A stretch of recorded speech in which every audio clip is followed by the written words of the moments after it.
Chapter 6 equilibrium के time कुछ last topics हैं इस चैप्टर के, वो ध्यान से सुनना। पहला टॉपिक है पीएच निकालने का, एक और मेथड है। पीएच निकालने का आपको एक फॉर्मूला बताया था, minus log of H plus ion और log of H3 plus ion. दूसरा आपको बताया था कि what is pKa, pKa is minus log of Ka और pKb क्या होता है, माइनस लॉग ऑफ Kb। तो कभी pKa और pKb पता है तो आप उससे भी pH निकाल सकते हैं। pH का ये फॉर्मूला लगाना, 7 plus half pKa minus pKb। pKa pKb दे देंगे आपको, ये एसिड का आयोनाइजेशन कांस्टेंट है, ये बेस का, वो देंगे आपको। बस यहाँ सीधे वैल्यू डालनी है, वो ज़्यादा करना भी नहीं, हमारे यहाँ 2 मार्क में आएगा तो ये कर लें। दूसरा बेटा pKa प्लस pKb का सम 14 होता है। अगर दोनों में से एक पता है तो आप यहाँ से दूसरा निकाल सकते हैं। Third Ka into Kb, K of water के बराबर, K ऑफ वाटर आपको पता है 10⁻⁻14 होता है। ये फॉर्मूले 1 मार्क 2 मार्क में इस्तेमाल किए। नेक्स्ट टॉपिक है बेटा फैक्टर, इस पे न्यूमेरिकल भी करते हैं, फैक्टर्स अफेक्टिंग एसिड स्ट्रेंथ। तो आपके कोर्स में 2 फैक्टर है। पहला है साइज ऑफ एनायन और दूसरा है इलेक्ट्रोनेगेटिविटी। इलेक्ट्रोनेगेटिविटी ऑफ एनायन मतलब क्या है इसका, size of anion. Suppose we have HF, HCl, HBr, HI, सबके पास H है, सारे एसिड हैं, सब में से H निकलेगा ना, पानी में डिसॉल्व करेंगे। अच्छा एसिड इनमें से कौन, वो कहते हैं जिसका एनायन का साइज, एनायन ये होते हैं ना जिसपे नेगेटिव चार्ज होता है, अगर आप इसे तोड़ोगे F अलग हो जाएगा, F माइनस H प्लस अलग होगा। वो कहते हैं जिसका एनायन का साइज ज्यादा होगा उसकी एसिड स्ट्रेंथ ज्यादा होगी, उसकी एसिडिटी ज्यादा होगी। तो आपको पता है fluorine, chlorine, bromine, iodine, group 18 है ना, तो फ्लोरीन का साइज छोटा होता है, फिर क्लोरीन, तब ब्रोमीन, सबसे बड़ा साइज किसका होता है, आयोडीन का। तो आयोडीन का साइज ज्यादा होगा तो उससे एसिडिटी को क्या लेना देना, आयोडीन का साइज ज्यादा होगा बेटा, आयोडीन का साइज ज्यादा तो बॉन्ड लेंथ बढ़ जाएगी। बॉन्ड लेंथ बढ़ेगी तो ये जल्दी टूट जाएगा, डिस्टेंस बढ़ जाएगा ना, तो वीक हो जाती है बॉन्ड। जितना बॉन्ड लेंथ ज्यादा उतना वो वीक होता जाएगा, जितना वो वीक होता जाएगा वो उतनी जल्दी H प्लस आयन वो दे देगा। तो जितना ज्यादा वो वीक होता जाएगा, बात समझ नहीं, जिसका बॉन्ड लेंथ छोटा होगा, जैसे HF का बॉन्ड लेंथ सबसे छोटा है, तो ये प्लस माइनस एक दूसरे को अट्रैक्ट करते हैं ना, तो इनमें अट्रैक्शन पावर होगी। अब जैसे ये दूर दूर है, अभी इसमें माइनस और प्लस में कितनी दूरी है, तो बॉन्ड लेंथ ज्यादा तो कम हीट, कम एनर्जी से भी ये ब्रेक हो जाएगा और जल्दी H प्लस निकलेगा। जिसमें से जल्दी H प्लस निकले वो अच्छा एसिड, बात समझ आ रही?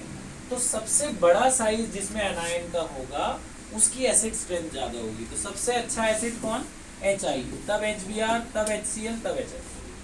ठीक है, जो जल्दी H प्लस दे दे वो अच्छा एसिड। जल्दी H प्लस कौन देगा, जिसका एनायन का साइज ज्यादा होगा। एनायन का साइज ज्यादा, बॉन्ड डिसोसिएशन एनर्जी कम, बॉन्ड लेंथ बढ़ गई, जल्दी टूट जाएगा, जल्दी टूटेगा, जल्दी H प्लस देगा, जल्दी H प्लस देगा, अच्छा एसिड, सिंपल है ना। तो अच्छा एसिड HI, फिर ये, फिर ये, फिर ये। नेक्स्ट है इलेक्ट्रोनेगेटिविटी। इलेक्ट्रोनेगेटिविटी भी एसिडिटी के डायरेक्टली प्रोपोर्शनल। जैसे मेरे पास है, आपको पता मोस्ट इलेक्ट्रोनेगेटिव एलिमेंट है फ्लोरीन, सबसे ज्यादा इलेक्ट्रोनेगेटिव एलिमेंट होता है फ्लोरीन, तब ऑक्सीजन, तब नाइट्रोजन। अब मेरे पास आया HF, इसके पास H है, मेरे पास आया H2O, इसके पास भी H है, मेरे पास आया NH3, इसके पास भी H है। तीनों H प्लस दे सकते हैं, तीनों एसिड है। तो अच्छा एसिड इनमें से कौन, जिसके पास ज्यादा इलेक्ट्रोनेगेटिव एलिमेंट लगा हो। इन तीनों में से किसके पास ज्यादा इलेक्ट्रोनेगेटिव एलिमेंट लगा है, फ्लोरीन ज्यादा इलेक्ट्रोनेगेटिव एलिमेंट है, तो सबसे अच्छा HF, फिर H2O, फिर NH3। और मान लो आपके पास आ गया मीथेन, तो वो तो सबसे वीक हुआ, उसमें तो कोई कार्बन तो इलेक्ट्रोनेगेटिव होता ही नहीं है, समझ रहे हो। तो 2 फैक्टर्स हैं एसिडिटी के, पहला साइज ऑफ एनायन, दूसरा इलेक्ट्रोनेगेटिविटी। जिसमें एनायन का साइज ज्यादा उसकी एसिडिटी ज्यादा, दूसरा क्या याद रखेंगे आप, जिसकी इलेक्ट्रोनेगेटिविटी ज्यादा उसकी एसिडिटी ज्यादा। बात समझे। Next very important topic is common ion effect. ये बहुत पूछते हैं, जो अभी ये यूनिट टेस्ट और ये छोटे मोटे टेस्ट होते हैं, इनमें ये टॉपिक बहुत आता है, कॉमन आयन इफेक्ट। ध्यान से सुन लेना, सिंपल टॉपिक है, 2 नंबर का आता है। कॉमन आयन इफेक्ट क्या होता है, कॉमन आयन इफेक्ट की डेफिनेशन एक तो याद कर लेना। कॉमन आयन इफेक्ट होता है the shift in equilibrium on addition of similar ion to the solution. मतलब क्या है इसका, मतलब इक्विलिब्रियम चल रही है, जैसे देखो ये CH3COH को पानी में डाला, पानी में मिक्स किया तो ये ब्रेक हो जाएगा। क्या मिलेगा इसमें से? H प्लस आयन अलग हो जाएगा और क्या मिलेगा? CH3CO माइनस, इसे एसीटेट आयन कहते हैं। ये इक्विलिब्रियम में थी रिएक्शन, ठीक है। आपने बाहर से इसके अंदर और एसीटेट डाल दिया, बाहर से ये आपने और बढ़ा दिया, तो अकॉर्डिंग टू ली शैटलियर्स प्रिंसिपल, अगर आप जिस चीज को, जैसे मैं प्रोडक्ट बढ़ाऊंगा तो रिएक्शन किधर भागेगी? खत्म करेगी ना। अगर मैं इसको बढ़ाऊंगा तो ये जल्दी जल्दी कंबाइन होकर वापस रिएक्टेंट आने की कोशिश करेगी। अगर आप रिएक्टेंट बढ़ाओगे तो प्रोडक्ट की तरफ भागेगा, यानी फॉरवर्ड भागेगा। प्रोडक्ट बढ़ाओगे तो रिवर्स भागेगा रिएक्शन, तो इक्विलिब्रियम में शिफ्ट होगा। तो अगर आप इसको इंक्रीज कर दो, सपोज इसी सॉल्यूशन में मैंने ये मिला दिया CH3CONA, ये जब ब्रेक होगा वाटर के साथ तो इसमें से क्या मिलेगा? CH3CO माइनस और Na प्लस। तो एक आयन कॉमन है ना दोनों में? क्या कॉमन है दोनों के अंदर? क्या कॉमन है? Acetate ion. कॉमन आयन इसलिए कहते हैं कि अगर आप कॉमन आयन उसमें मिला देते हो तो प्रोडक्ट की कंसंट्रेशन बढ़ जाती है। जब प्रोडक्ट की कंसंट्रेशन बढ़ जाएगी, product concentration increases, product concentration increase होगी तो reaction will shift in the reverse direction, will shift in the reverse direction. जब प्रोडक्ट बढ़ गया, सिंपल सी बात देखो, जब प्रोडक्ट बढ़ गया तो ये भी तो बढ़ ही जाएगा H प्लस। प्रोडक्ट की कंसंट्रेशन बढ़ेगी तो वापस जाएगा, जब ये वापस जाएगा फिर आगे आएगा तो H प्लस की कंसंट्रेशन भी बढ़ जाएगी। H प्लस बढ़ जाएगा तो फिर pH भी तो चेंज हो जाएगा, तो सॉल्यूशन का pH भी चेंज हो जाता है, सॉल्यूशन का pH भी चेंज हो जाता है। तो change in pH also takes place,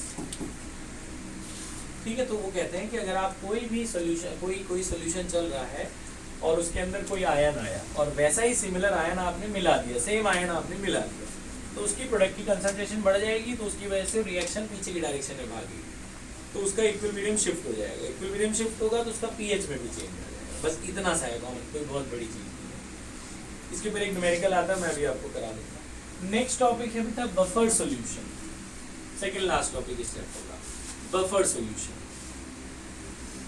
Buffer solution is a solution which resists the change in pH on addition of small amount of acid or alkali।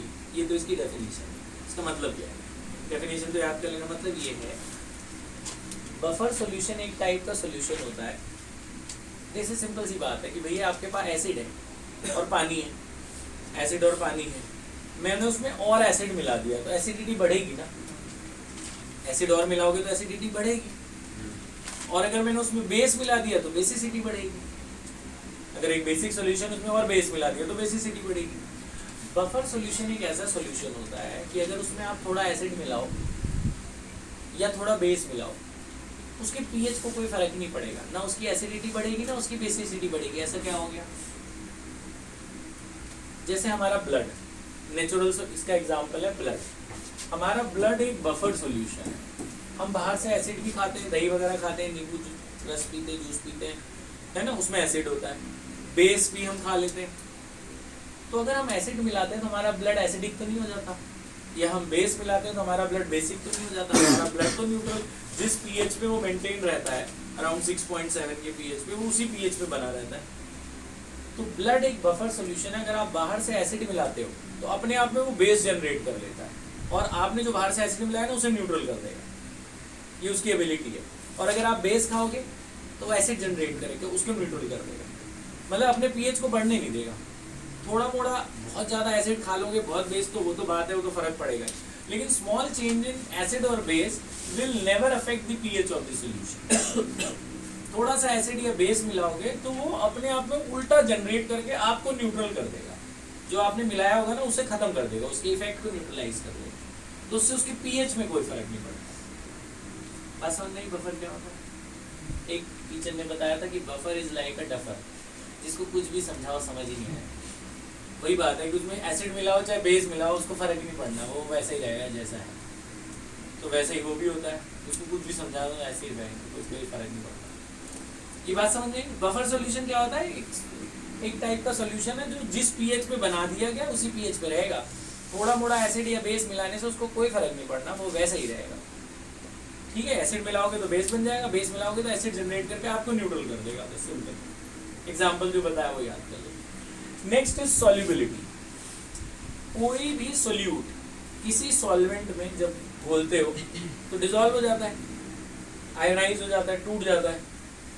तो सॉल्युबिलिटी को बेटा एस से डिनोट करते हैं।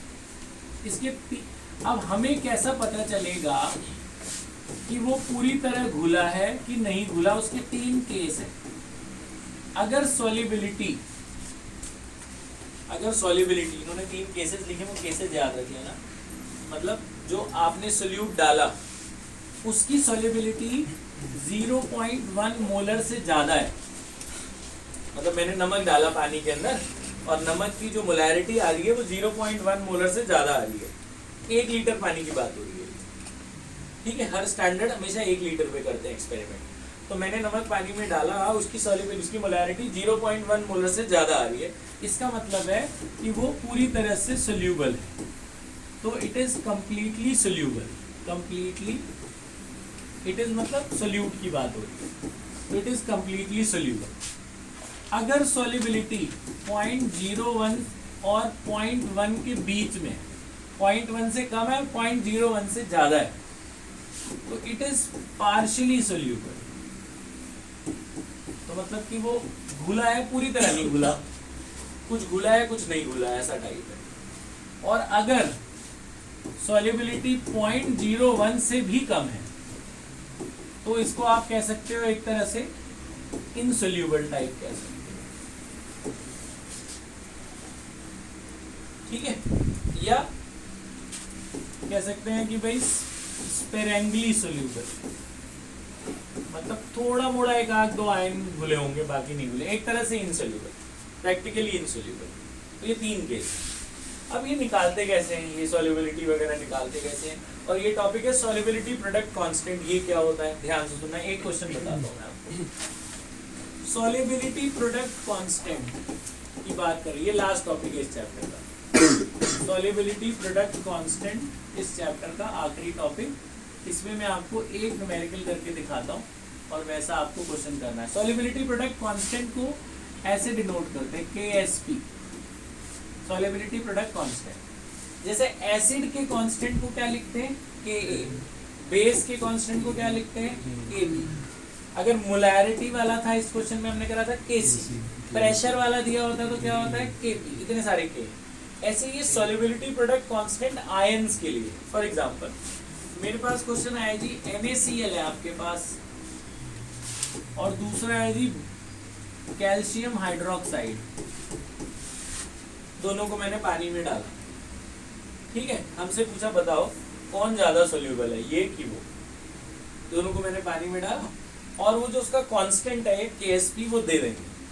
इसका KSP दे दिया। नमक का सॉल्युबिलिटी प्रोडक्ट कांस्टेंट फिक्स है, मान लो नमक का है 2 × 10⁴ और इसका जो सॉल्युबिलिटी प्रोडक्ट कांस्टेंट है वो है 6.4 × 10⁻⁸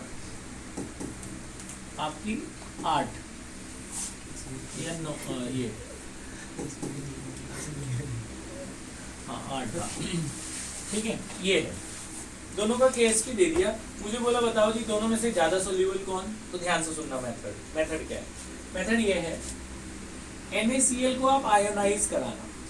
NaCl अगर पानी में टूटेगा तो क्या मिलेगा, Na+ और Cl-। मैं दोनों के लिए करूंगा, जिसका सॉल्युबिलिटी ज्यादा आएगा वही ज्यादा सोल्यूबल। तो देखते हैं कैसे निकालते हैं। तो शुरुआत ऐसे करते हैं, जैसे हम इन दोनों को XX नहीं मानते थे, इन दोनों को SS मान लेना, सॉल्युबिलिटी को SS मान लेते हैं। मान लो ये घुलने के बाद इतने इतने आए, जितना 1 है तो 1S मानना, अगर 2 है तो 2S मान लेना। KSP ऐसे निकलता है, प्रोडक्ट के आयन की कंसंट्रेशन अपॉन रिएक्टेंट की आयन की कंसंट्रेशन। तो प्रोडक्ट में ही आयन होगा, रिएक्टेंट में तो होगा ही नहीं कभी भी, हमेशा यही लेना, S × S। S × S क्या हो जाएगा, ये S²। KSP आपको दे ही रखा है 2 × 10⁴। यहाँ से स्क्वायर हटके इधर क्या लग जाएगा, √2। तो आपको पता ही है 1.414 होता है, 10⁴ का रूट कितना आ जाएगा, 2। इसको S1 मान लो, 2 अलग अलग कर रहे हैं। तो ये आ गया नमक का, NaCl का सॉल्युबिलिटी आ गई, ठीक है। इसकी यूनिट भी मोलैरिटी होती है, मोलर। इसको छोड़ दो। अब इसको तोड़ना है पानी में, इसमें से क्या मिलेगा बताओ? एक कैल्शियम आयन मिलेगा और 2 हाइड्रोक्साइड मिलेंगे, 2 हाइड्रोक्साइड मिलेंगे ना, है ना। अच्छा मान लो इसको तोड़ना होता Al2S3, क्या मिलता बताना, इधर समझ लो फिर बाद में लिखना ना। Al2S3 को तोड़ेंगे तो क्या मिलेगा बताओ? 2 एल्यूमिनियम मिलेंगे। एल्यूमिनियम पे क्या चार्ज लगाओगे? यहाँ जो नंबर होता है यही चार्ज होता है इनका 3+, और सल्फर कितने मिलने वाले हैं? 3। इस पे क्या चार्ज लगाओगे? ये 2 है तो 2 माइनस। वैसे तुम्हें पता है लेकिन मैं एक जनरल बात बता रहा हूँ। जैसे एक क्वेश्चन है इसमें बोला जी A2X3 को तोड़ो, तो बताना क्या होगा? 2A, A के ऊपर क्या रहेगा? 3+, और 3X उस पे क्या रहेगा? 2-। इसका चार्ज इस पे इसका ऐसे बनाते थे 9th क्लास में पढ़ाए थे। अच्छा तो इसमें तो कैल्शियम हाइड्रोक्साइड तुम्हें पता है ये 2 था तो यहाँ 2+ आ गया, एक कैल्शियम और 2 हाइड्रोक्साइड, क्योंकि एक था कैल्शियम तो एक माइनस, हाइड्रोक्साइड में आपको पता है एक माइनस ही होता है। फिर इनको आप S मानोगे और यहाँ 2 है तो इसे क्या मानोगे आप? 2S। इसका KSP कैसे निकलता है? Product upon reactant. इसको थोड़ा सा मैं चेंज कर रहा हूँ बेटा, ये है 112.8। अच्छा तो दिस इनटू दिस है ना, एक कैल्शियम है और आपको पता है हाइड्रोक्साइड जो कोफिशिएंट है उसको क्या बना देते हैं? पावर। कैल्शियम को क्या माना था आपने? S, इसको क्या माना था आपने? 2S। कोफिशिएंट को क्या बना दोगे? पावर। इसका KSP कितना दे रखा था? 12.8 10 की पावर 8। तो ये हो गया S, और 2 का स्क्वायर क्या हुआ? 4, ये S² है ना। और यहाँ से आप 4 से इसको काट दो, 3.2 आ गया। यहाँ S की पावर कितनी हो गई? 3। ये 3.2 का पॉइंट हटा दो, नीचे चला जाएगा पॉइंट, तो 10 की पावर कितना हो जाएगा? 7। अब ये कैसे सॉल्व होगा? अगर पॉइंट नहीं भी हटाते छोड़ो, देखो ऐसे ही रहने दो, 3.2 ही रहने दो। ये आ गया। अब ये कैसे सॉल्व होगा? ये तो बड़ा अच्छा था, स्क्वायर हट के स्क्वायर रूट लग गया। अब कभी कभी यहाँ पावर 5 भी आ जाएगी, 7 भी आ जाएगी, तो फिर बड़ी मुश्किल वाली बात हो जाएगी। तो लॉग की हेल्प लेना, ये S निकलेगा कैसे? दोनों तरफ लॉग ले लेना। लॉग 3.2 10 की पावर 8 लॉग S का क्यूब। तो यहाँ 32 का लॉग किस में देखना है? 0। 32 का लॉग किस में देखना है? 0। मान लो आपने 32 का लॉग 0 में देखा, आपका आंसर आया 6151। सपोज आया नहीं है, ऐसे लिखा मैंने, आप देख लेना बाद में। पॉइंट कहाँ लगाना होता है? स्टार्टिंग में, और जो 10 की पावर है वो ऐड कर देना होता है। आपको पता है लॉग में पावर बाहर आ जाती है, लॉग में जो पावर होती है वो बाहर आ जाती है। तो याद आएगा 8.6151। यहाँ क्या बचा है? 3 log S। ये 3 नीचे ले जाना, 3 से कट जाएगा, 3 2 जा 6 है ना, बचा 2, 3 8 जा 24, 3 7 जा 3 1 जा 3 7 जा, ऐसा आ गया। ये log S आ गया ना बच्चों। अब हमें तो S निकालना है ना, तो log उधर चला जाएगा तो क्या बन जाएगा? Anti log 2.8717। आपको पता है एंटी लॉग पॉइंट के बाद क्या देखेंगे? 87 का 1 में देखेंगे, फिर 7 में देख के ऐड कर देंगे, है ना। मान लो आंसर आया 4156। पॉइंट कहाँ लगाते हैं? पहले नंबर के बाद, और जो पॉइंट से पहले उसको 10 की क्या बना देते हैं? पावर। ये दूसरे की सॉल्युबिलिटी आ गई और ये पहले की सॉल्युबिलिटी थी। देखो दोनों की 10 की पावर तो सेम आ रही है, ये 4 पॉइंट कुछ आ रहा है, ये 1 पॉइंट कुछ आ रहा है। कौन ज्यादा सोल्यूबल है? कैल्शियम हाइड्रोक्साइड ज्यादा सोल्यूबल है, इसका सोल्युबिलिटी ज्यादा आ रही है ना, तो इसको S2 मान लेना। तो आप बोल देना कि भैया S2 is more than S1, therefore this is more soluble, this is more soluble. आया समझ में? तो ये नोट नहीं करना, ऐसे बुक में क्वेश्चन है वो करने, ये वाला तो नोट नहीं करना, पीछे वाला आप चाहो तो लिख सकते हो, पीछे वाला आप ये सब चीजें लिख सकते हो। ये बात समझ में आ गई आपको? ठीक है, पॉज कर दो बेटा, ये चैप्टर हमारा खत्म हो गया। अब आपको 2-3 क्वेश्चन है